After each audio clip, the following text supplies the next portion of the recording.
Bonjour, bienvenue sur Arbre et Mosaïque. Alors aujourd'hui, je suis au musée du Bardo et je vais vous en profiter pour vous présenter chaque jour une nouvelle mosaïque. Alors aujourd'hui, la mosaïque du jour est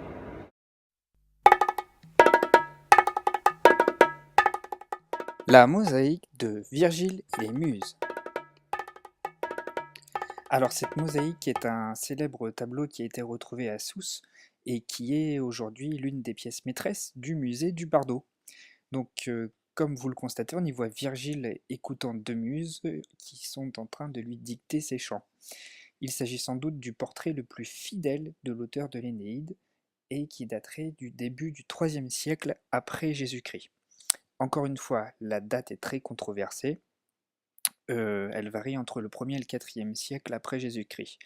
Mais il paraît raisonnable de l'attribuer grâce à des détails vestimentaires au début du IIIe siècle.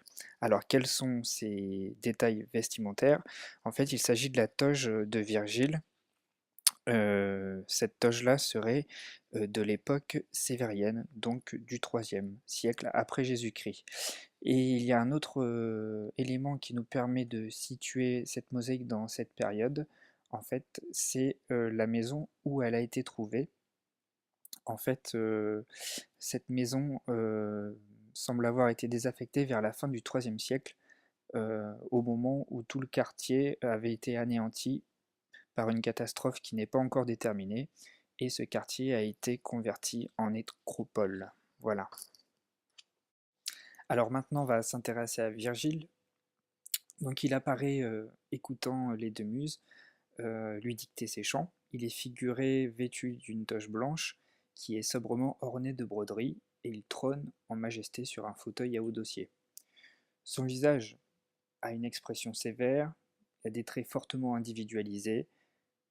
De sa main gauche, il tient ouvert sur ses genoux un rouleau de parchemin sur lequel sont écrits en lettres cursives le vers 8 et le vers 9 de l'Énéide. Alors en latin, ça donne la chose suivante.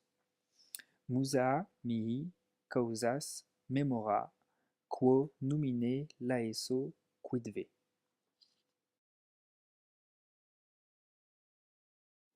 Alors pour traduire en français, ces vers en latin veulent dire Muse, rappelle-moi les causes, dis-moi pour quelle atteinte à ces droits sacrés, pour quelle, et là il y a trois petits points. C'est là où s'arrête la citation en latin sur le parchemin.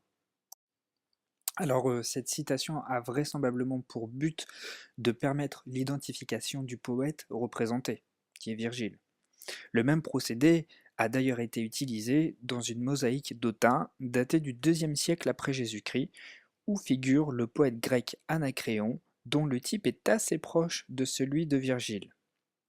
Mais le choix de ces deux vers dans toute l'œuvre de l'illustre poète romain Virgile n'est probablement pas le fait du hasard. Ces deux vers que je viens de vous lire, en fait, visent sans doute à mettre l'accent sur le caractère divin de ces chants qui lui sont inspirés par les muses. Alors, justement, venons-en aux muses et essayons de les décrire. Alors, ces muses se tiennent debout de part et d'autre de Virgile. À gauche, on reconnaît vraisemblablement Clio, la muse de l'histoire. La jeune femme porte une longue tunique de soie verte que recouvre partiellement une écharpe de couleur jaune. Comme attribut, elle tient des deux mains un manuscrit en partie déroulé. À droite de Virgile figure la muse de la tragédie. Cette muse s'appelle Melpomène. Elle a un masque à la main. Son costume se compose d'une écharpe de soie verte et d'une longue robe rouge rehaussée de broderies. Le mouvement de sa tête penchée à gauche, le geste de sa main droite placée sous la joue et la position de ses pieds croisés confèrent à son attitude un aspect artificiel, voire presque théâtral. Donc voilà, j'ai fini avec la description de la mosaïque de Virgile et les Muses, qui est, je le rappelle, l'une des pièces maîtresses du musée du Bardo. Voilà, donc dans l'ensemble, le tableau est vraiment empreint d'une majesté solennelle et hiératique. Alors, si vous voulez voir cette mosaïque réalisée par les artisans avec qui je travaille en Tunisie, La voici. Voilà, ce que vous voyez, c'est l'image de la reproduction de la mosaïque originale de Virgile et les Muses qui est exposée au Bardo. Voilà, Marbre et Mosaïque peut concevoir cette mosaïque pour vous à un prix tout à fait abordable.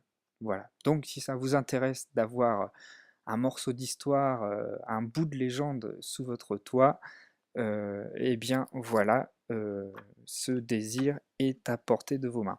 Donc bah, comme d'habitude, je vous laisse commenter et réagir sur cette vidéo. N'hésitez pas à liker, à partager et puis à me laisser des commentaires. J'adore ça. Ça me permet d'avancer, à rectifier un petit peu et corriger les vidéos s'il y a des choses à corriger.